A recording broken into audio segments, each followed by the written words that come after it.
الحمد لله نحمده ونستعينه ونستغفره ونؤمن به ونتوكل عليه ونعوذ بالله من شرور أنفسنا ومن سيئات أعمالنا من يهده الله فلا مضل له ومن يضلله فلا هادي له ونشهد أن لا إله إلا الله وحده لا شريك له ونشهد أن سيدنا وسندنا وحبيبنا وطبيبنا وطبيب قلوبنا وطبيب أرواحنا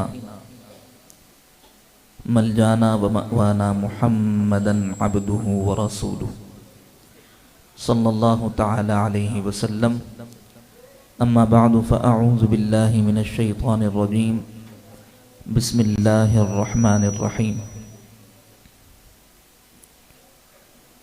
خذ العفو وأمر بالمعروف وانهى عن المنكر. وقال الله تعالى في مقام آخر: والذين يجتنبون كبائر الإثم والفواحش وإذا ما غضبوا هم يغفرون. صدق الله مولانا العظيم. إن الله وملائكته يصلون على النبي يا أيها الذين آمنوا صلوا عليه وسلموا تسليما.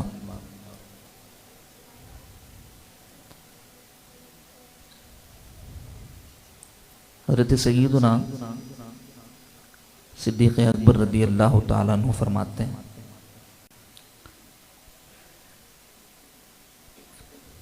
کہ آقا کریم صلی اللہ تعالیٰ علیہ وسلم کی بارگاہ میں درود پاک پڑھنا صاحب ایمان کے گناہوں کو اس طرح ختم کر دیتا ہے جس طرح آگ سوکھی لکڑی کو ختم کر دیتی ہے. اور بعض فقہائے امت نے یہ بھی لکھا کہ جب بھی یہ آیت کریمہ تلاوت کی جائے ان اللہ وملائکتہ یصلون علی النبی، تو بعض فقہا کا موقف یہ ہے کہ جب کوئی صاحب ایمان اس آیت کو سنے گا تو اس کے اوپر درود پاک پڑھنا واجب ہو جائے گا. لیکن جمہور کا یہ موقف ہے کہ اس آیت کو سننے کے بعد زندگی میں ایک دفعہ کم از کم رسول اللہ صلی اللہ تعالیٰ علیہ وسلم کی ذات پر درود پاک پڑھنا واجب ہے اور ہر مرتبہ پڑھنا مستحب ہے. لیکن درود پاک کے عوض ملنے والی خوشخبریوں اور انعامات کو دیکھا جائے تو کوئی بھی سلیم الذوق آدمی یہ نہیں کر سکتا کہ وہ اس بے پناہ فائدے کو چھوڑ دے. خود رسول اللہ صلی اللہ علیہ وسلم نے ارشاد فرمایا کہ درود پاک پڑھنا بندے کو اللہ کے قریب کر دیتا ہے. قرآن مجید فرقان حمید کی جو آیت کریمہ میں نے آپ حضرات کے سامنے تلاوت کرنے کا شرف حاصل کیا، اس کا تعلق عفو و درگزر سے ہے، معاف کرنے سے، نظر انداز کرنے سے. اور یاد رکھیے کہ یہ ایسی صفت ہے کہ جو اللہ رب العالمین کی بھی صفت ہے اور اللہ کے محبوبین کی بھی صفت ہے، عفو درگزر. اور اس صفت کے معاشروں میں ناپید ہونے کی وجہ سے، جن معاشروں کے اندر عفو درگزر نہیں پایا جاتا، تاریخ اس بات کی شاہد ہے کہ ان معاشروں سے امن بھی ختم ہو جاتا ہے. جیسا کہ اس کی چیدہ مثالوں میں سے ایک مثال وہ معاشرہ ہے جو آقا کریم علیہ الصلاۃ والسلام کے زمانہ نبوت سے پہلے کا زمانہ ہے. ہم سب سنتے ہیں کہ دور جاہلیت میں جب دو قبیلوں کے مابین کسی معاملے پر تنازع ہوتا تو پھر وہ تنازع چند دنوں کے اندر ختم نہ ہوا کرتا تھا، بلکہ وہ تنازع مہینوں بھی نہیں بلکہ سالوں تک چلتا رہتا تھا، اور دونوں قبیلوں کے جانبین کے کئی افراد اس تنازع میں اپنی جانوں سے ہاتھ دھو بیٹھتے تھے۔ مشہور قبیلے جو اوس و خزرج ہیں، ان کے باہمی اختلاف کی تاریخ کو اگر دیکھا جائے تو تاریخ دان مورخین یہ بات لکھتے ہیں کہ کم و بیش 120 سال ان کے تنازعات چلے۔ کتنے سال؟ 120 سال تک ان کے تنازعات چلے، اور پھر آقا کریم علیہ الصلوۃ والسلام نے مدینہ طیبہ میں اپنے قدم نبوت کو رنجا فرمایا، پھر اوس و خزرج کی باہمی صلح کروائی گئی، اور پھر یہ 120 سال کا عرصہ گزرنے کے بعد ان کے باہمی تنازعات ختم ہوئے۔ وجہ کیا تھی؟ وجہ عفو درگزر کا نہ ہونا تھی۔ ایک دوسرے کو معاف نہیں کرتا تھا اور دوسرا پہلے کو معاف نہیں کرتا تھا۔ بس ایک بات ایک ذہن میں آ گئی اور پھر اس کو بنیاد بنا کر سال ہر سال کی لڑائیاں جاری و ساری۔ اللہ رب العالمین نے رسول اکرم صلی اللہ تعالی علیہ وسلم کو عفو درگزر کا پیغمبر بنا کر بھیجا تھا، اور فرمایا خذ العفو وأمر بالمعروف، اے محبوب آپ معاف فرما دیجیے، ان لوگوں کو آپ معاف فرما دیجیے اور نیکی کا حکم دیجیے، وأعرض عن الجاہلین، اور جاہلوں سے کنارہ کشی اختیار کیجیے۔ یہ وہ اسلامی تصور ہے معاف کرنے کا، درگزر کرنے کا، کہ اسلام صاحب ایمان کو اس بات کی دعوت دیتا ہے کہ چاہے سامنے والا حق پر ہو یا نہ ہو، چاہے تم حق پر ہو یا نہ ہو، اگر تمہارے بس میں یہ بات ہو کہ تم بغیر کسی بڑے نقصان کے اس کو معاف کر سکتے ہو تو پرائیورٹی یہ ہے، ترجیح اس بات کو دو کہ بدلہ لینے سے بہتر یہ ہے کہ تم اسے معاف کر دو۔ فرمایا وَلَمَنْ صَبَرَ وَغَفَرَ إِنَّ ذَلِكَ لَمِنْ عَزْمِ الْأُمُورِ، کہ جو صبر کرتا ہے اور دوسروں کو معاف کر دیتا ہے تو بے شک یہ بڑی ہمت والے کاموں میں سے ہے۔ حضرت عبداللہ ابن مسعود رضی اللہ تعالیٰ عنہ فرماتے ہیں کہ رسول اللہ صلی اللہ تعالیٰ علیہ وسلم نے ایک مرتبہ اپنے اصحاب سے پوچھا کہ بتاؤ مجھے پہلوان کون ہوتا ہے، مجھے بتاؤ کہ پہلوان کون ہوتا ہے۔ صحابہ اکرام رضوان اللہ تعالیٰ علیہ مجمعین نے عرض کی یا رسول اللہ صلی اللہ علیہ وسلم، پہلوان وہ ہوتا ہے جو اپنے مد مقابل کو پچھاڑ دے،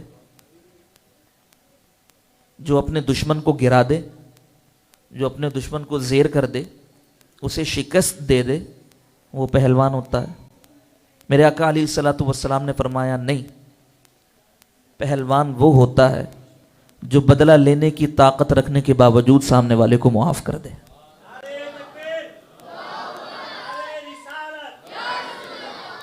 اصل پہلوان وہ ہے۔ اسلام نے مادی مزاج کو نہیں اپنایا بلکہ اسلام نے فطری مزاج کو اپنایا ہے۔ وہ مزاج دیا ہے کہ جس مزاج میں بقا ہو، جس مزاج میں امن ہو، جس مزاج میں احساس ہو، جس مزاج میں ہمدردی ہو، جس مزاج میں الفت ہو، اسلام اپنے ماننے والوں کو ایسا مزاج دیتا ہے۔ فرمایا وَجَزَاءُ سَيِّئَةٍ، بے شک برائی کا بدلہ سیئۃ مثلھا، وہ اس جیسی برائی ہی ہے۔ اگر آپ کے ساتھ کسی نے برائی کی ہے تو قانون شرعی یہ ہے کہ جس قدر آپ کے ساتھ اس نے برائی کی، آپ بھی اسی قدر اس کے ساتھ بدلے میں برائی کا بدلہ دے سکتے ہیں۔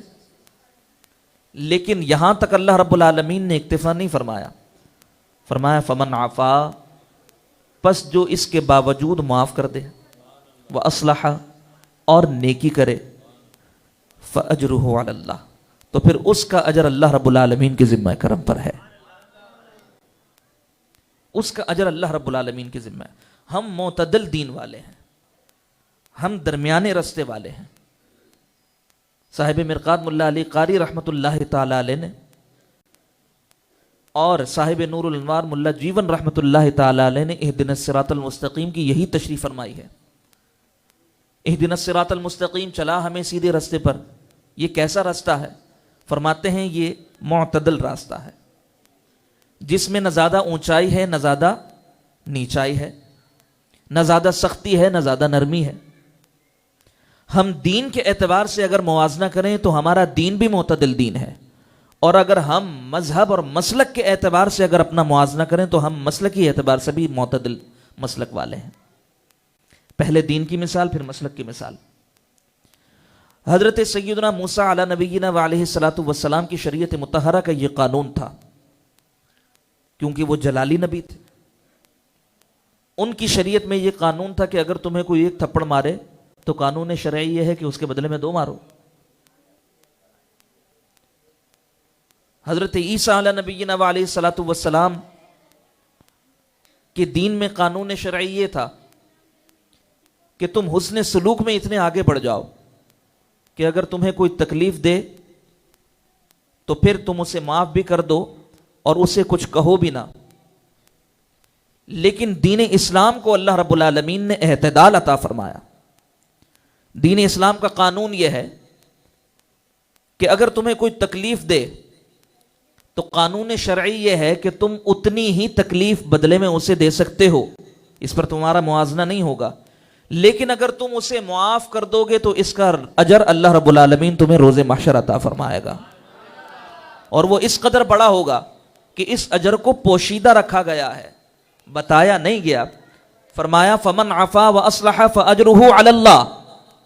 اس کے باوجود، قدرت کے باوجود اگر کوئی معاف کر دیتا ہے تو پھر اس کا اجر اللہ کے ذمہ کرم پر ہے. اللہ رب العالمین اپنی شان سے جو چاہے اسے عطا فرما دے. وہ بخشش کی صورت میں بھی ہو سکتا ہے، مغفرت کی صورت میں بھی ہو سکتا ہے، دخول جنت کی صورت میں بھی ہو سکتا ہے. اس کا اجر دنیاوی بھی ہو سکتا ہے، قبر میں بھی مل سکتا ہے، حشر میں بھی مل سکتا ہے. تو کیا اجر ہے پتہ نہیں، بس اتنا یاد رکھو کہ سب سے اعلیٰ اجر دینے والے کے ذمہ کرم پر ہے. تو لہٰذا دین کے اعتبار سے دیکھیں تو ہم اعتدال دین والے ہیں. مسلک کے لحاظ سے دیکھ لیں تو اس وقت جو سطح زمین پر مسالک پائے جاتے ہیں، بالخصوص بر صغیر پاک و ہند میں، ان مسلکوں میں سے بھی ہمارا مسلک سب سے معتدل ہے. بعض اہل مسلک کا یہ موقف اور نظریہ ہے کہ وہ رسول اللہ صلی اللہ تعالی علیہ وسلم کی اہل بیت سے محبت کا دعویٰ کرتے ہیں،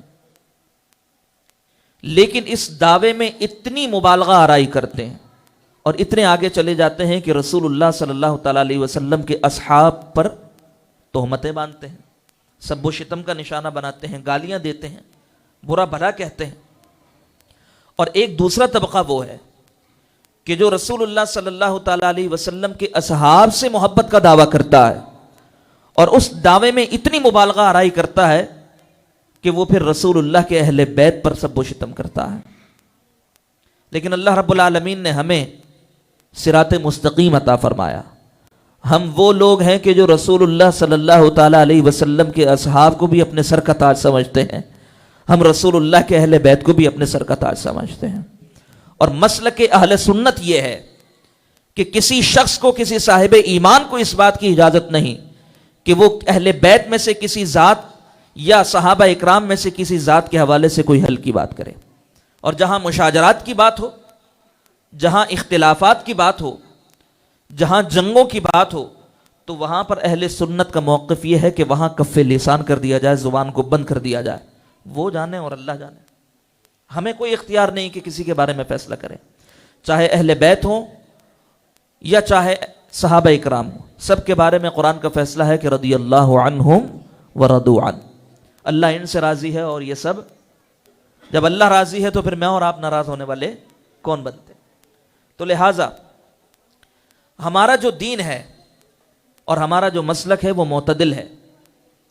اگر آپ کو کسی نے تکلیف دی ہے تو آپ کو شریعت اور قانون اس بات کی اجازت دیتا ہے کہ آپ اتنی ہی، اس سے بڑے نہیں، زیادتی نہ کریں، اس سے ڈبل یا ٹرپل نہ کریں، بلکہ اتنی ہی تکلیف دے کر، اتنا ہی بدلہ دے کر اپنا معاملہ ختم کر لیں، لیکن اللہ فرماتا ہے کہ اگر کوئی معاف کر دے گا تو میں اس کا اجر دوں گا۔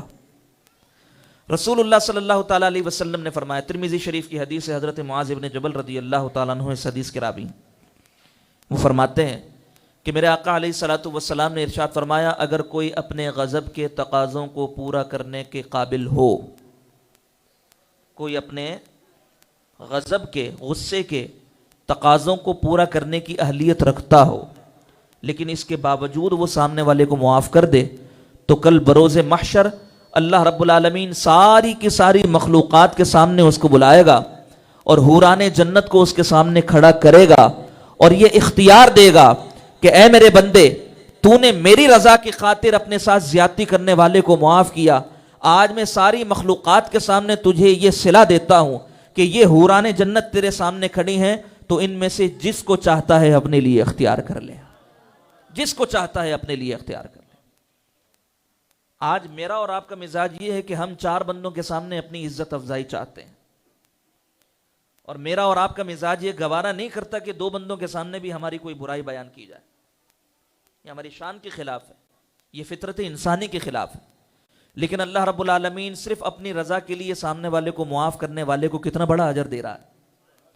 وہاں پر صرف اتنا مجمع نہیں ہوگا، وہاں حضرت آدم سے لے کر آخری انسان تک سارے کے سارے انسان ہوں گے، اور پھر مخلوقات میں صرف انسان بھی نہیں ہوں گے، بلکہ رسول اللہ نے فرمایا ساری کی ساری مخلوقات ہوں گی، یعنی انسان بھی ہوں گے، جن بھی ہوں گے، چرند بھی ہوں گے، پرند بھی ہوں گے، حجر بھی ہوں گے، نباتات بھی ہوں گے۔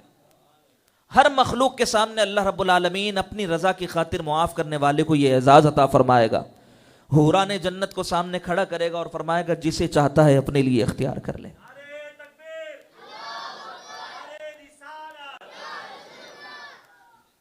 رسول اللہ صلی اللہ تعالیٰ علیہ وسلم نے اپنی زندگی حیات مبارکہ میں بے شمار مرتبہ ایسی مثالیں قائم فرمائی، ہمارے اور آپ کے لیے، تعلیم کے لیے، ہماری رہنمائی اور اصلاح کے لیے، کہ اگر ان میں سے ایک مثال کو بھی ہم پکڑ لیں تو زندگی میں کوئی کیسے بھی زیادتی کرتا رہے، وہ مثال یاد آتے ہی ہم اسے معاف کر دیں گے۔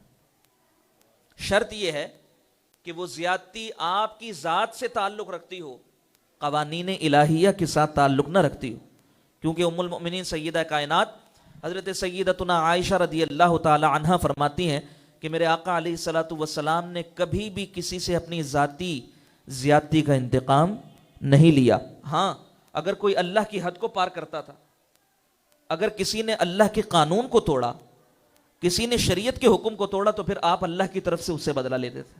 اپنی ذاتی انتقام آپ نے کبھی بھی زندگی میں نہیں لیا۔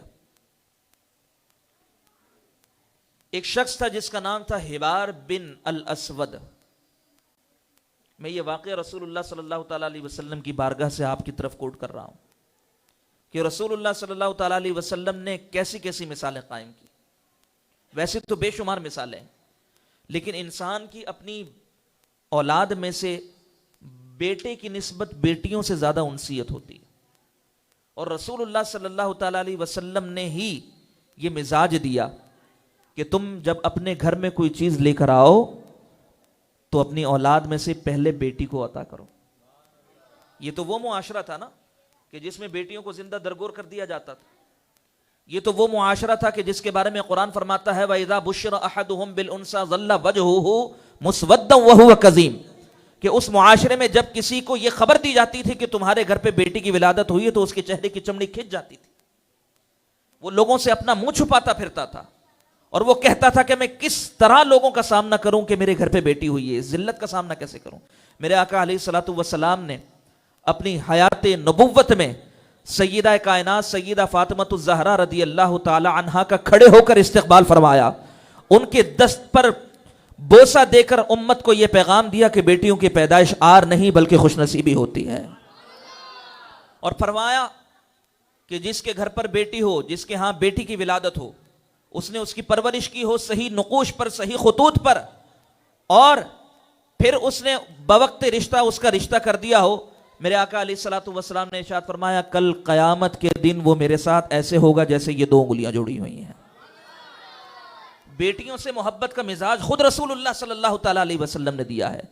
جس معاشرے میں عرب اپنے بیٹوں کو نہیں چومتے تھے، عرب مزاج کیا تھا، وہ اپنے بچوں کو چوما نہیں کرتے تھے، اٹھاتے بھی بہت کم تھے، اور وہ بچوں کو پیار کرنا اور بچوں کو چومنا آر سمجھتے تھے۔ یہ تو بیٹے تھے جن کو اٹھا کر چومنا آر سمجھتے تھے، تو بیٹیوں کا کیا حال ہوگا؟ اس معاشرے کے اندر میرے آقا علیہ الصلوۃ والسلام نے آ کر بچیوں کی قدر کو بلند فرمایا، ان کو حقوق دلائے۔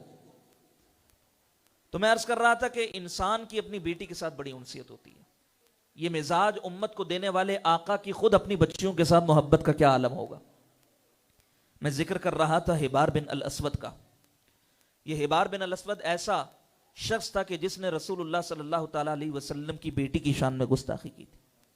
ہوا یوں تھا کہ جنگ بدر کے بعد حضور اکرم صلی اللہ تعالیٰ علیہ وسلم کی صاحبزادی حضرت سیدہ زینب رضی اللہ تعالیٰ عنہا کو ان کے شوہر ابو العاص نے جب مدینہ منورہ کے لیے روانہ کیا، تو قریش مکہ کو یہ پتہ لگا کہ بھئی محمد صلی اللہ تعالیٰ علیہ وسلم کی بیٹی مدینہ کی طرف چلی گئی ہے۔ تو کافروں نے حسب سابق پیچھا کیا، اور ایک مقام تھا جس کا نام تھا ذی طوا۔ اس مقام پر جا کر انہوں نے حضرت سیدہ کائنات سیدہ زینب رضی اللہ تعالیٰ عنہ کو پا لیا۔ اور یہ حبار بن الاسود نے یہ کام کیا کہ آپ رضی اللہ تعالیٰ عنہ اونٹ پر سوار تھی، آپ رضی اللہ تعالیٰ عنہ کو نیزہ مارا۔ کیا مارا؟ نیزہ مارا۔ اور اس وقت آپ رضی اللہ تعالیٰ عنہ امید سے تھی، آپ کے رحم میں اولاد تھی۔ اس نیزہ مارنے کی وجہ سے جب سیدہ زینب رضی اللہ تعالیٰ عنہ زمین پر تشریف لائیں گریں تو آپ کا حمل ساقط ہوا، اور اس واقعے نے آقا کریم علیہ الصلوۃ والسلام کو انتہائی رنج پہنچایا۔ ویسے بھی زیادتیاں تھیں کفار کی، بے شمار زیادتیاں تھیں، لیکن بیٹی کے معاملے میں یہ جو معاملہ ہوا بیٹی کے حوالے سے، اس نے بہت تکلیف پہنچائی، لیکن آقا کریم علیہ الصلوۃ والسلام نے اس کا کوئی جواب نہیں دیا۔ پھر زمانہ گزرا، مقام جعرانہ سے واپسی پر رسول اللہ صلی اللہ تعالیٰ علیہ وسلم نے صحابہ کے ساتھ بیٹھے ہوئے، اور یہی حبار بن الاسود آیا۔ مکہ فتح ہو چکا ہے، رسول اللہ صلی اللہ تعالیٰ علیہ وسلم فاتح مکہ کی حیثیت سے مکے میں موجود ہیں، اور جعرانہ سے واپسی پر رسول اللہ صلی اللہ تعالیٰ علیہ وسلم نے اپنے صحابہ کے ساتھ جلوہ فرما ہے۔ اتنی دیر میں حبار بن الاسود آیا۔ صحابہ اکرام رضوان اللہ تعالیٰ علیہم اجمعین نے عرض کی، یا رسول اللہ صلی اللہ علیہ وسلم، یہ حبار بن الاسود ہے۔ میرے آقا علیہ الصلوۃ والسلام نے فرمایا کہ میں نے اسے دیکھ لیا ہے، یعنی وہ یہ تعارف کروانا چاہ رہے تھے کہ یہ وہ شخص ہے کہ جس نے آپ کی بیٹی کے ساتھ آپ کی بیٹی کو تکلیف دی تھی، آپ کی لخت جگر کو تکلیف دی تھی۔ میرے آقا علیہ الصلوۃ والسلام نے فرمایا میں نے اسے دیکھ لیا ہے۔ پھر ایک صحابی حضور اکرم صلی اللہ علیہ وسلم کے مجمع سے کھڑے ہو کر اسے مارنے کی نیت سے اٹھے اور اس کی طرف بڑھے، میرے آقا علیہ الصلوۃ والسلام نے اپنے دست نبوت سے روکا۔ جب یہ معاملہ دیکھا تو حبار نے دور سے کھڑے ہو کر پکارا، السلام علیک ایھا النبی ورحمۃ اللہ وبرکاتہ، اشہد ان لا الہ الا اللہ واشہد ان محمد رسول اللہ۔ یہ واقعہ اسد الغابہ میں بھی موجود ہے اور الاصابہ فی تمییز صحابہ میں بھی موجود ہے۔ اس نے دور سے دیکھ کر ایمان قبول کیا اور عرض کی، یا رسول اللہ صلی اللہ علیہ وسلم، آپ کے ڈر سے میں نے عرب چھوڑ دیا، میں شہر شہر بھٹکا، میں نے بہت جگہ پناہ لینے کی کوشش کی، میں نے یہ بھی نیت کر لی کہ میں عرب چھوڑ دوں گا، عجم کے کسی ملک میں جا کر آباد ہو جاؤں گا اور پھر آپ سے دور ہو جاؤں گا، تاکہ وہ کام جو میں نے کیا تھا جس نے آپ کو تکلیف پہنچائی تھی اس کا بدلہ آپ مجھ سے نہ لیں۔ لیکن کسی بھی جگہ مجھے قرار نہ آیا، میں جہاں پناہ کی نیت سے سکونت اختیار کرتا تھا وہاں تھوڑے دنوں کے بعد مجھے آپ کا عفو درگزر یاد آ جاتا تھا، مجھے آپ کو معاف کرنا یاد آ جاتا تھا، مجھے آپ کی صلہ رحمی یاد آ جاتی تھی، مجھے یہ یاد آ جاتا تھا کہ محمد الرسول اللہ وہ ذات ہے کہ جو اپنے بڑے سے بڑے دشمن کو بھی معاف کر دیتا ہے۔ تو لہٰذا مجھے اس چیز نے بے چین کیا اور میں آپ کے سامنے حاضر ہوں، میں اعتراف کرتا ہوں کہ میں نے بڑے بڑے جرم کیے ہیں، میں نے اسلام کے خلاف بڑی بڑی پلاننگ کی ہے، بڑے تکلیف پہنچائی ہے۔ یا رسول اللہ، ہم مشرک تھے، ہم جہالت میں تھے، اللہ سبحانہ و تعالیٰ نے آپ کے ذریعے ہمیں ہدایت بخشی، میں اپنے سارے گناہوں کا اعتراف کرتا ہوں اور آپ کے دستے نبوت پر اسلام کو قبول کرتا ہوں۔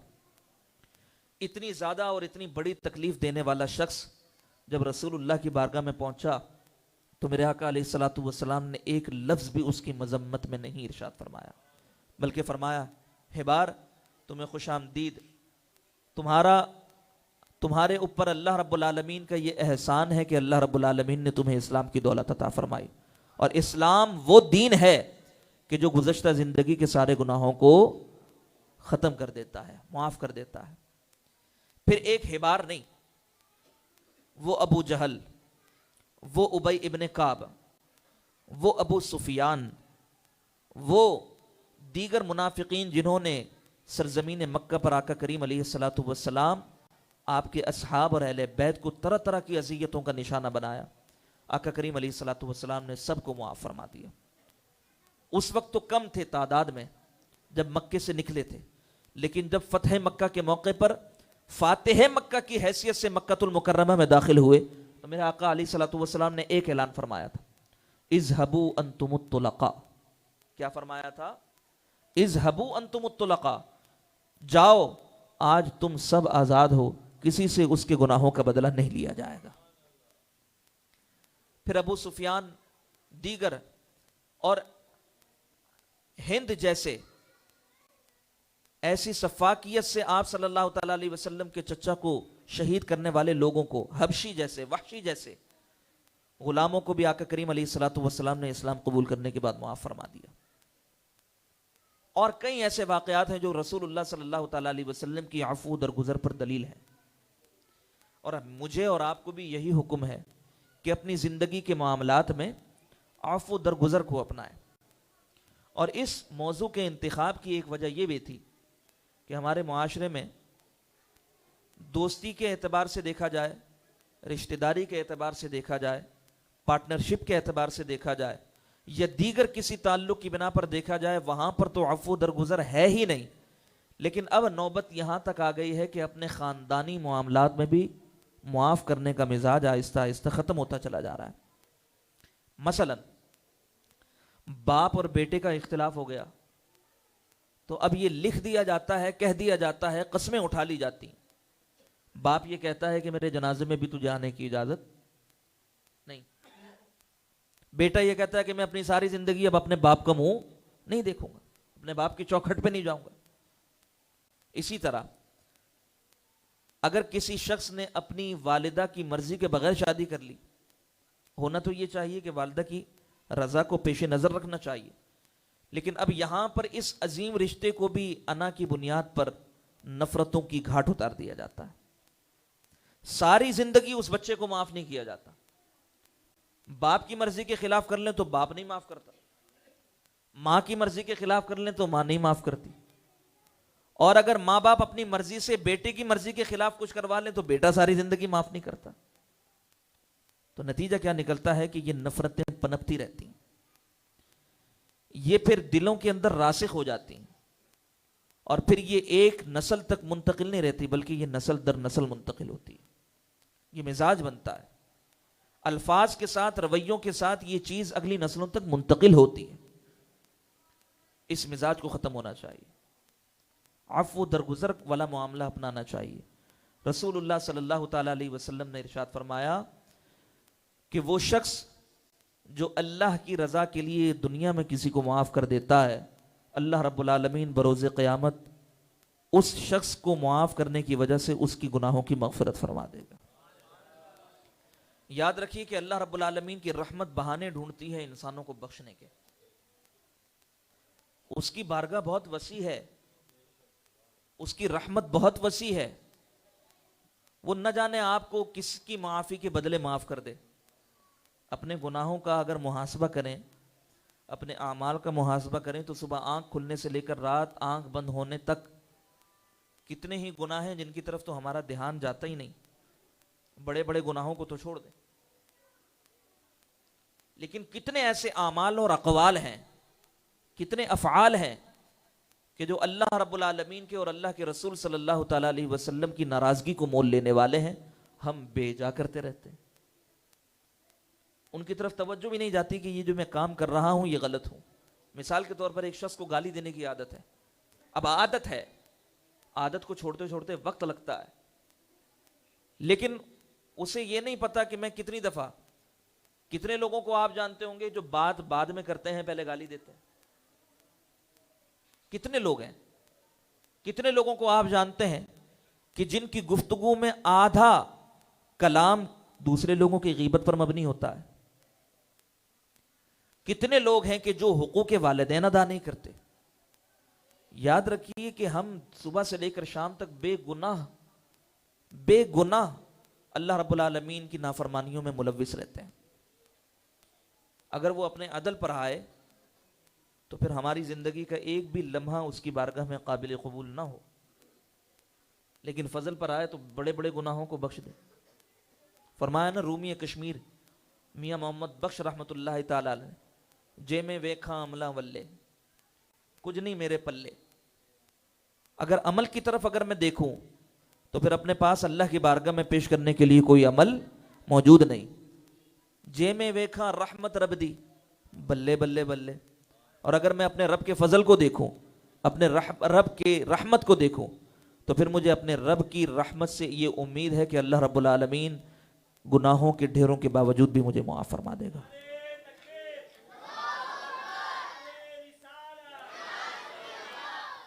معافی کے مزاج کو اپنے گھر سے شروع کریں. یہ مزاج نبوی ہے, یہ مزاج مصطفی ہے, اور یہ مزاج الہی ہے. کیا ہے؟ رب تعالیٰ کی رحمت, رب تعالیٰ کی صفت ہے رحمان اور رحیم ہونا, درگزر کرنا, معاف کرنا, رحم کرنے والا. یہ رب تعالیٰ کی صفت ہے. اور میرے آقا علیہ الصلوۃ والسلام نے ارشاد فرمایا کہ جو رب کی اس صفت سے متصف ہو جاتا ہے, اللہ رب العالمین اس کے دونوں جہانوں کو بہتر فرما دیتا ہے. اور میں اکثر عرض کرتا ہوں کہ کوئی بھی مزاج اگر آپ نے اپنانے کی کوشش کرنی ہے تو وہ ڈائریکٹ اوپر سے شروع نہیں ہو سکتا. ہمارے ہاں ساری زندگی بچوں کی تربیت کے معاملے میں لاپرواہیاں کی جاتی ہیں, اور جب بچے قابو سے باہر ہو جاتے ہیں تو پھر مولوی صاحب یاد آتے ہیں, پھر حضرت صاحب یاد آتے ہیں, شاہ صاحب یاد آتے ہیں, پیر صاحب یاد آتے ہیں, پھر مولوی صاحب کے پاس آتے ہیں, حضرت پھونک مار دیں یہ بڑا بدتمیز ہے. شاہ صاحب کے پاس جاتے ہیں, حضرت کوئی تعویذ دے دیں, ہمارا بچہ ہماری بات نہیں مانتا. کسی پیر صاحب کے پاس جائیں گے, حضرت کوئی وظیفہ دے دیں, ہمارا بچہ قابو سے باہر ہوتا چلا جا رہا ہے.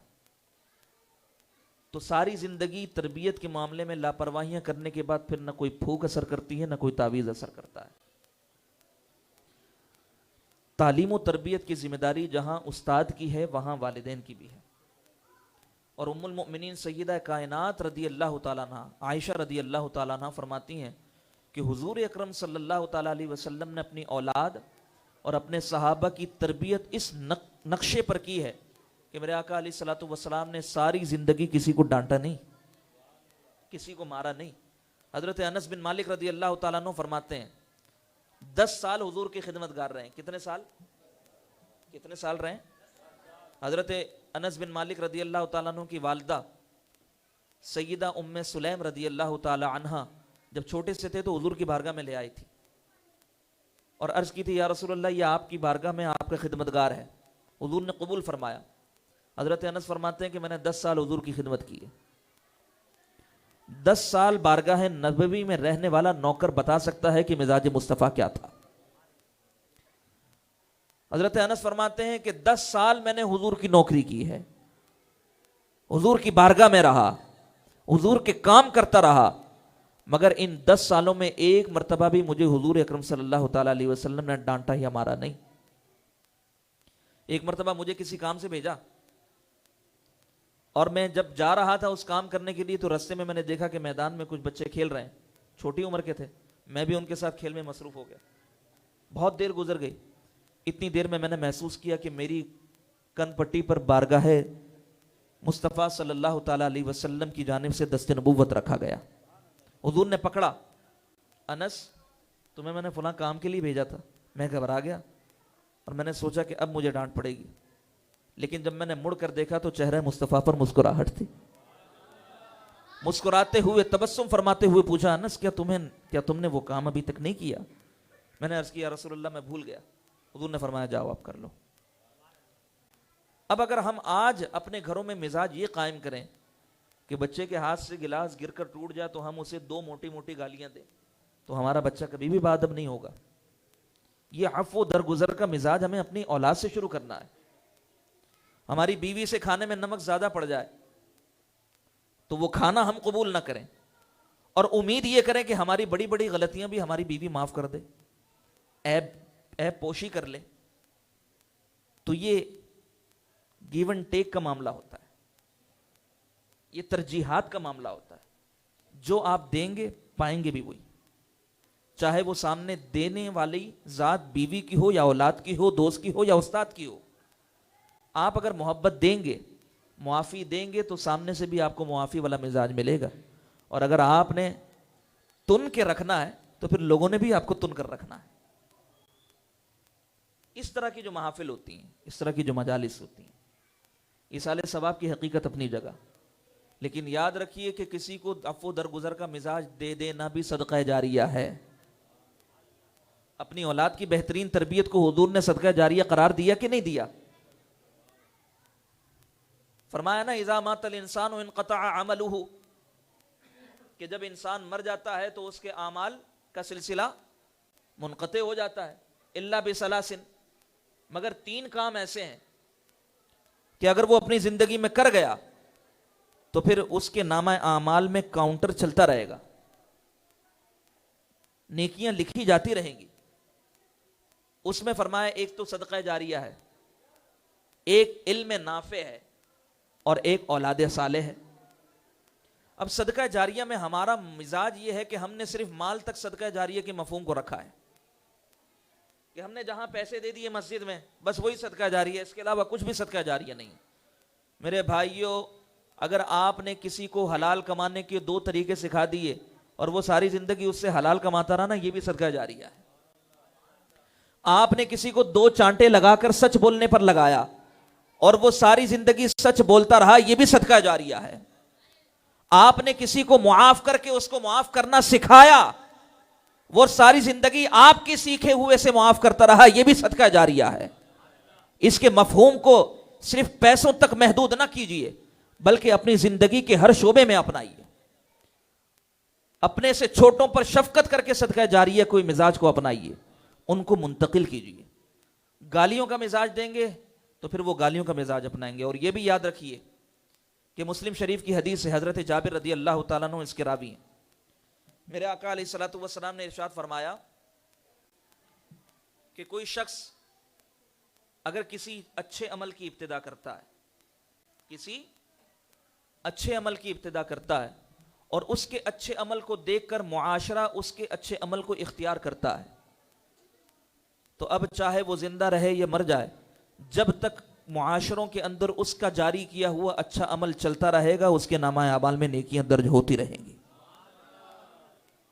اور اگر اسے سیکھ کر 1000 نے اچھا عمل شروع کیا تو ایسا نہیں ہے کہ اس کو صرف ایک بندے کے اچھے عمل کی نیکی ملے گی, بلکہ اگر اسے دیکھ کر 1000 لوگوں نے اچھا عمل شروع کیا تو پھر اب 1000 کے بدلے اس کو اجر ملے گا.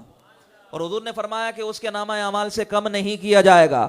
ایسا نہیں ہے کہ ان 1000 کا کاٹ کر اسے دیا جائے گا, ان 1000 کو کرنے کا عمل ملے گا, اس کو 1000 کے بدلے سکھانے کا عمل ملے گا, اجر ملے گا. فرمایا کم نہیں ہوگا. اللہ رب العالمین کی رحمت بڑی وسیع ہے, ان کو بھی پورا پورا دے گا, اسے بھی پورا پورا دے گا. اور پھر فرمایا کہ اگر کسی نے عمل بد کی ابتدا کی, کسی برے کام کی ابتدا کی اور اسے دیکھ کر لوگوں نے سیکھا اور وہ جاری ہو گیا معاشرے میں, تو اگرچہ وہ زندہ رہے یا مر جائے, جب تک وہ برا عمل معاشروں میں جاری رہے گا, کرنے والوں کو بھی گناہ ملتا رہے گا, جاری کرنے والے کو بھی گناہ ملتا رہے گا. اور پھر فرمایا کہ دونوں میں سے کسی کا بھی اجر کم نہیں کیا جائے گا. چلتے پھرتے ہوئے آپ روڈوں پہ دیکھیں کیسی کیسی غلیظ گالیاں دیتے ہیں لوگ. نہیں خیال کرتے کہ یہ جو چھوٹی جنریشن ہے, نہیں آنے والی نسل, ان کے دماغ بلینک پیپر کی طرح ہوتے ہیں. آپ کسی بچے کو ایک چیز سکھا دیں نا, چاہے وہ لا الہ الا اللہ سکھا دیں, چاہے وہ لفظ بغیرت سکھا دیں, وہ پک کرے گا. لا الہ الا اللہ سکھائیں گے تو وہ لا الہ الا اللہ ساری زندگی نہیں بھولے گا، اور بغیرت سکھائیں گے تو وہ بغیرت بھی ساری زندگی نہیں بھولے گا۔ اب آپ کے اوپر ہے، آپ اپنے بچوں کو لا الہ سکھانا چاہتے ہیں، اس جیسی چیزیں سکھانا چاہتے ہیں، یا پھر فحاشی پر مبنی کلمات سکھانا چاہتے ہیں۔ جب تک وہ بولتا رہے گا، وہ اگر عمل اچھا ہوگا تو آپ کو بھی ملتا رہے گا، عمل برا ہوگا تب بھی آپ کو ملتا رہے گا۔ پھر یہ صرف معاملہ اولاد تک نہیں ہے، دکانوں پر بیٹھنے والے دکانداروں کے لیے بھی یہ نصیحت ہے، مسجدوں میں بیٹھنے والے نمازیوں کے لیے بھی نصیحت ہے، تاجروں کے لیے بھی نصیحت ہے، معلمین کے لیے بھی نصیحت ہے، استاد کے لیے بھی ہے، شاگرد کے لیے بھی۔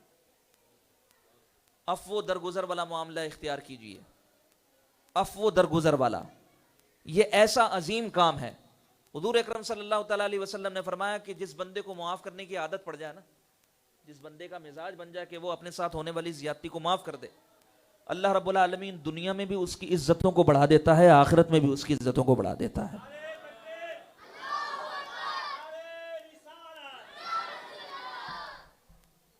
میں اور آپ یہی چاہتے ہیں کہ ہماری عزت کی جائے، چاہتے ہیں کہ نہیں چاہتے؟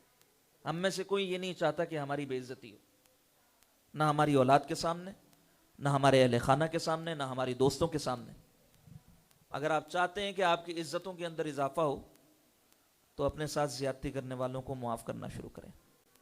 حضور سے فرمایا نا، خذ العفو وأمر بالمعروف وأمر بالعرف وأعرض عن الجاہلین، او کما قال اللہ تعالی، کہ آپ لوگوں کو معاف کیجئے اور نیکی کی دعوت دیجئے اور جاہلوں سے اعراض کیجئے۔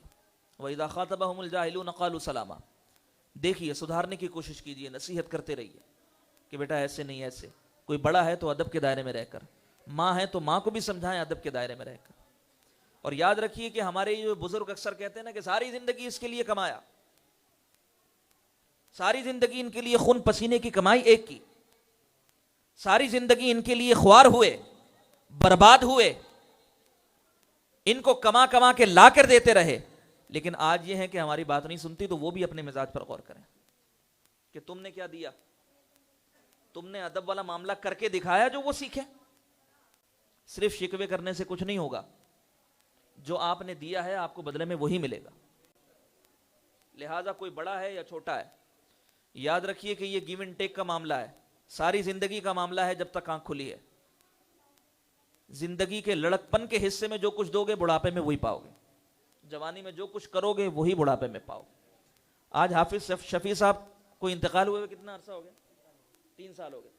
3 سالوں سے محفل ہو رہی ہے، 3 سالوں سے محفل ہو رہی ہے نا، سکھایا ہوا ہے نا، ان کو کر کے دکھایا ہوگا۔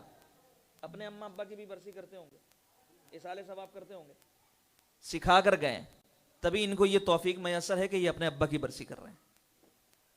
لیکن اگر ہم نے اپنے بچوں کو مزاج نہیں دیا، تربیت نہیں دی، تو یاد رکھیے ہمارا حال بھی وہی ہوگا کہ مر گیا مردود، نہ فاتحہ نہ درود۔ تو اس طرح کا مزاج، خصوصاً ہمارے جو بزرگ حضرات جو رشتوں کے بندھن میں بندھے ہوئے ہیں، اور بالخصوص وہ کہ جن کے ماتحت لوگ ہیں، جن کو دیکھ کر لوگ کاپی کرتے ہیں، جن کو دیکھ کر سیکھتے ہیں، وہ اپنے اعمال کا محاسبہ کریں، اور یہ معاف کرنے والا کلچر ذرا شروع تو کریں اپنے گھروں میں۔ میں گارنٹی سے کہتا ہوں کہ 90% مسائل حل ہو جائیں گے، آپ کے خاندان کے 90% مسائل آپ کے حل ہو جائیں گے، دکانوں کے 90% مسائل حل ہو جائیں گے، تجارتی 90% مسائل صرف اس صفت کو اپنانے سے ختم ہو جائیں گے کہ آپ معاف کرنا شروع کریں، نظر انداز کرنا شروع کریں۔ جو نظر انداز کرتا ہے پھر اللہ رب العالمین ان سے عطا بھی بہت کرتا ہے۔ تو مجھے امید ہے کہ، بلکہ آج نیت کریں، جو اللہ کی رضا کے لیے معاف کرے گا نا، اور یاد رکھیے میرے کہنے پر معاف نہیں کیجیے گا، حالانکہ میں بھی اسی امید پر آپ سے اتنا زور لگا لگا کر باتیں کر رہا ہوں کہ اگر کوئی یہ اپنا لے تو میری بھی بخشش کا سبب بن جائے گا۔ اگر آپ معاف کر دیں گے تو اللہ کی رحمت اتنی وسیع ہے کہ نہ جانے آپ کی کون سی بات پر اللہ آپ کو معاف کر دے۔ حضرت امام فخر الدین رازی رحمۃ اللہ تعالی علیہ، میں ان کا واقعہ جب بھی اصالے ثواب یا اس طرح کی معافی والا معاملہ ہوتا ہے تو میرے ذہن میں کھٹ کھٹ کر کے وہ آتا ہے کہ کچھ بھی کرو آخر میں یہ بات ضرور کرو۔ حضرت امام فخر الدین رازی رحمۃ اللہ تعالی علیہ کا وصال ہو گیا، تفسیر کبیر کے مصنف ہیں، 30 سے زائد جلدیں ہیں، اس کے علاوہ بھی بہت ساری کتابیں. لوگوں کا احساس کرنا اللہ کو کتنا پسند ہے یہ دیکھیے, اور معاف کرنا بھی لوگوں کا احساس کرنا ہے. انتقال کے بعد کسی نے امام فخر الدین رازی رحمۃ اللہ تعالی علیہ کو دیکھا خواب میں, تو اچھے حالت میں تھے, جبہ قبہ, جنتی لباس, جنتی ماحول. تو دیکھنے والے نے دیکھ کر پوچھا, حضرت اللہ نے آپ کے ساتھ کیا معاملہ کیا؟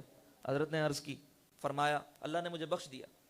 تو دیکھنے والے نے عرض کی, حضرت آپ نے ساری زندگی دین پڑھا ہے, دین پڑھایا ہے, اتنے آپ کے شاگرد ہیں, اتنی آپ کی کتابیں ہیں, اتنے آپ کے مریدین ہیں, اتنی آپ نے تبلیغ کی ہے, اللہ کو پسند آیا ہوگا, اللہ نے بخش دیا ہوگا.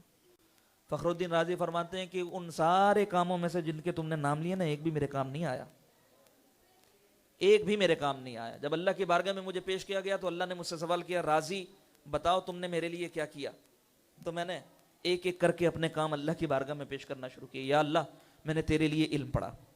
اللہ نے فرمایا علم پڑھتے ہوئے فلاں مقام پر تمہارے دل میں یہ بات آئی تھی کہ علم پڑھوں گا تو لوگ میرے ہاتھ چومیں گے, لہٰذا یہ عمل میرے لیے تو نہیں ہوا, لوگوں کے لیے ہوا, لوگوں نے تمہارے ہاتھ چومے, بدلہ تمہیں مل گیا, ختم.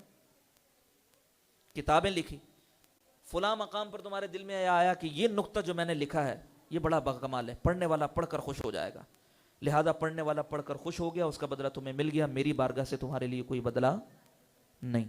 اسی طرح فرماتے ہیں کہ ایک ایک کر کے میں اپنا عمل اللہ کی بارگاہ میں پیش کرتا رہا, یہاں تک کہ راضی پر وہ وقت آیا کہ راضی کے عمل ختم ہو گئے اور راضی کا نامہ اعمال ختم ہو گیا.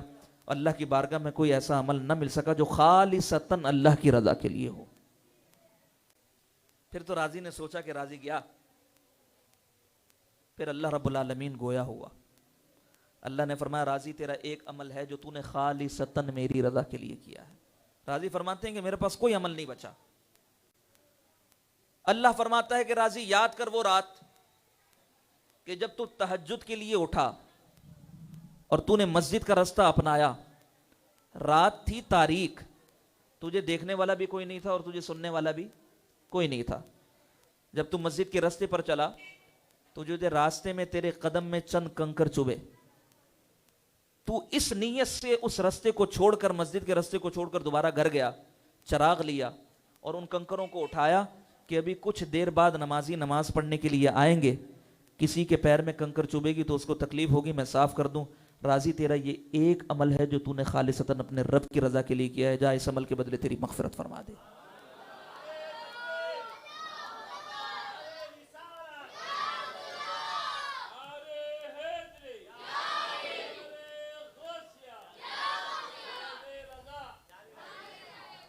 میرے بھائیوں بزرگوں, میرے اور آپ کے پاس کوئی عمل نہیں ہے اللہ کی بارگاہ میں پیش کرنے کے لیے. ہماری نمازیں دکانوں کے حساب میں گزرتی ہیں, ہمارے تعلقات کی بنیاد مفاد پر ہوتی ہے, ہماری نعتیں, ہماری تقریریں, سب کچھ مفاد پر ہوتا ہے. اللہ کی بارگاہ میں پیش کرنے کے لیے کوئی خالص عمل ہمارے پاس نہیں ہے.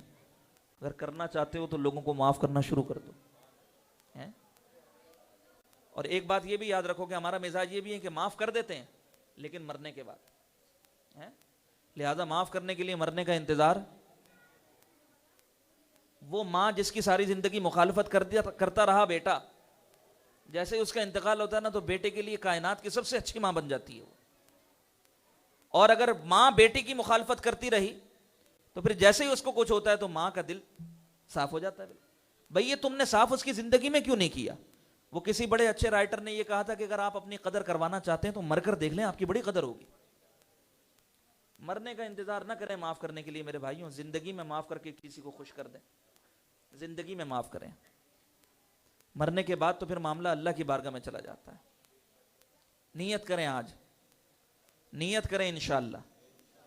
آج سے پہلے آپ کے ساتھ جس نے مالی, جسمانی, اخلاقی, کرداری, کسی بھی قسم کی زیادتی کی ہو, نیت کیجئے کہ فقط محض محض محض اللہ کی رضا کے لیے میں نے سب کو معاف کیا. نیت کر لیں. میرا ایمان ہے کہ اللہ رب العالمین اس کا بہت بڑا اجر دے گا آپ کو, وہ اجر دے گا جس کی ہمیں امید بھی نہ ہو. کوئی پتہ نہیں میدان محشر میں ہمارے پسینوں کا کیا حال ہو.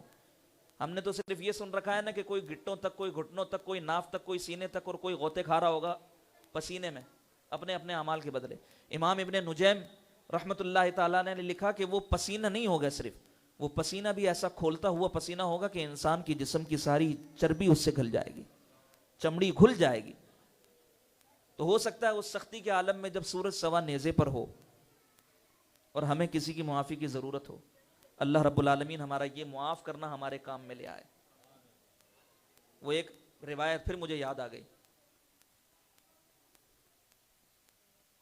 میدان محشر کا ایک حال کسی روایت میں نے پڑھا، اب مجھے کتاب کا نام یاد نہیں اور نہ ہی راوی کا نام یاد ہے، بہرحال مفہوم میرے ذہن میں آخری بات کر کے اپنی بات کو مکمل کروں گا۔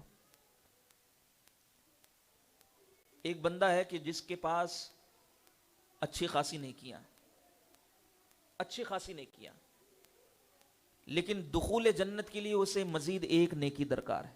کتنی نیکی درکار ہے؟ ایک نیکی درکار ہے۔ بس اس کے پاس ایک نیکی آئی اور وہ داخل جنت ہو گئی۔ اب وہ پھرے گا پورے میدان محشر میں، ہے کوئی نیکی دینے والا؟ یہ تو وہ حال ہوگا کہ قرآن نے ارشاد فرمایا کہ اس دن باپ بھی بیٹے کی طرف نہیں دیکھے گا، ماں بھی بیٹے کی طرف نہیں دیکھے گی، نہ بیٹا ماں کی طرف دیکھا، نہ دوست کسی کے کام آئے گا، نہ بھائی بھائی کو دیکھے گا، نیکی دینا تو دور کی بات۔ پھر وہ ڈھونڈے گا ایک نیکی جمع کرنے کے لیے، ایک نیکی پانے کے لیے پورے میدان محشر میں گھومے گا، کوئی اس کو نیکی دینے کے لیے تیار نہیں ہوگا۔ احساس کیا ہے اللہ کے بندوں کا یہ دیکھیے، اور اس کا بدلہ کیا دیتا ہے اللہ تعالیٰ۔ پھر ایک بندہ ہوگا جس کے پاس ہوگی ہی ایک نیکی، اس کے پاس پلے میں کوئی اس ایک نیکی کے علاوہ کچھ دوسری نیکی موجود نہیں ہوگی۔ پھر وہ ڈھونڈتے ڈھونڈتے ایسے بندے کے پاس پہنچے گا اور وہ کہے گا، سب سے کہے گا کہ یار ایک نیکی دے دو، بس میں ایک نیکی کے فاصلے پر ہوں، بس ایک نیکی مجھے مل جائے تو میں جنت میں چلا جاؤں گا۔ لیکن کون دے گا؟ وہ کہے گا یار میرے پاس تو کچھ ہے نہیں، لے دے کے اگر ہے تو ایک ہی نیکی ہے، میرا تو ویسے ہی جنت میں داخلہ بنتا نہیں، اگر تیرا بنتا ہے تو لے، تو ایک نیکی لے، تو جا جنت میں، نیکی ملے گی۔ وہ بندہ پھر آئے گا رب کی بارگاہ میں، یا الہ العالمین مل گئی ایک نیکی۔ اللہ فرمائے گا تجھے کس نے دی نیکی؟ عرض کرے گا یا اللہ وہ فلاں بندہ ہے فلاں جگہ پر۔ اللہ فرمائے گا اس کو بھی لے آ۔ کیا فرمائے گا؟ جا اس کو بھی لے آ۔ پوچھے گا کہ بھئی تو نے نیکی کیسے دے دی اس نفسا نفسی کے عالم میں؟ عرض کرے گا یا اللہ میرا تو داخلہ بنتا نہیں تھا، اس کا بن رہا تھا، اس کا کام بن رہا تھا ایک نیکی سے، تو میں نے کہا میرا نہیں، چلو اس کا بن جائے۔ اللہ تعالیٰ فرمائے گا دونوں چلے جاؤ۔ یہ ہے انسانیت کا احساس۔ احساس کیجئے اپنے بھائیوں کا، اپنی بہنوں کا، ہمارے خاندانوں میں صرف چھوٹی چھوٹی باتوں پر۔ یہ اوس و خزرج کے جاہلیت والے زمانے کو نہ اپنائیے، یہ وتیرہ ان کا ہے۔ مر جاتے ہیں، کھب جاتے ہیں نسل در نسل، بلکہ شہروں میں تو پھر بھی کچھ نہ کچھ شعور موجود ہے، دیہاتوں کی دشمنیاں تو پھر اس سے زیادہ بڑھ کر ہوتی ہیں۔ جو لوگ دیہات سے تعلق رکھتے ہیں وہ میری بات کو ذرا زیادہ سمجھیں گے، تو پھر جنازوں پر نہیں آتے، جنازے نہیں پڑھتے، شادیوں میں نہیں جاتے، خوشی غمی بائیکاٹ، تیرا منہ نہیں دیکھوں گا، وہ کہتا ہے میں بھی تیرا نہیں دیکھوں گا۔ بھئی میرا تیرا منہ ہے ہی ہم دونوں کے دیکھنے کے قابل، ہم دونوں ایک دوسرے کا احساس کرتے رہیں گے، معاشرے میں ایک دوسرے کے ساتھ بندے رہیں گے، اللہ رب العالمین ہمارا بیڑا پار کرے گا۔ امید ہے کہ اللہ رب العالمین ان کلمات کو اپنی بارگاہ میں قبول کرے گا، اور اللہ رب العالمین ان کلمات کا سننا سنانا اپنی بارگاہ میں قبول فرماتے ہوئے ہماری مغفرت اور بخشش کا سبب فرمائے گا۔ اللہ رب العالمین حضور اکرم صلی اللہ تعالیٰ علیہ وسلم کے اسوہ حسنہ پر چلتے ہوئے ہمیں ایک دوسرے کو معاف کرتے رہنے کی، ایک دوسرے کا احساس کرنے کی توفیق عطا فرمائے۔ وما علیہ